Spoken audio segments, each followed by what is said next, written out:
Elizabete ir jauniete, kur ir uzrakstījusi grāmatu, un Emīls ir jaunietis, kurš ir izlasījis šo grāmatu. Man šķiet, ka jums ir par ko parunāt. Pilnīgi noteikti. Noteikti, jā. Es pamanīju ļoti daudz geju stāsta punktus. Vai tas kaut kā saistās ar tavu dzīvi? Jā. Jā, kvīri, tur ir ļoti daudz attiecību narratīvas starp daudziem dažādiem cilvēkiem. Es centos to ielikt ar domu, jo es neesmu daudz lasījusi latviešu grāmatās. Tas ir, pat ja tas ir ielikts tā, tā attāli. Tā kā varbūt jūs to saprotat, bet es neteikšu to skaļi. Man tomēr liekas, ka vajadzētu parādīt visus cilvēkus. It īpaši jaunieši, kas tagad par to aktuāli runā, lai viņi tiek sadzirdēti, ka viņi ir.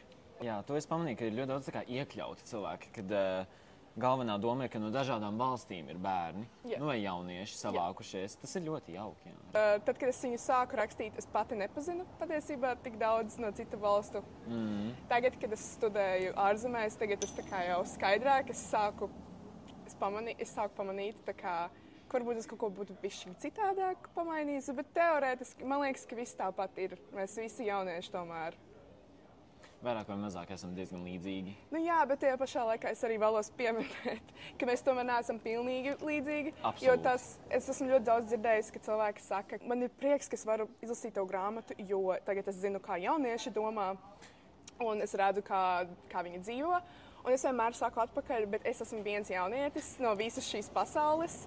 Protams, es varu arī savu apkārtējo draugu dzīves pieredzi izklāstīt, bet tie tomēr būs tikai maza grupiņa, mazs burbulis. Es noteikti ļoti daudz citi cilvēki, kurus mēs, lai nesalīdzina pilnīgi manu grāmatu ar visiem jauniešiem. Man paprasīja intervijā, ko jaunieši lasa. Es nevaru pateikt, ko jaunieši lasa. Es varu pateikt, ko es lasu kā jaunietis un ko es zinu, ko man draugi lasa. Bet es nevaru pateikt, ka visi jaunieši lasa distopijas.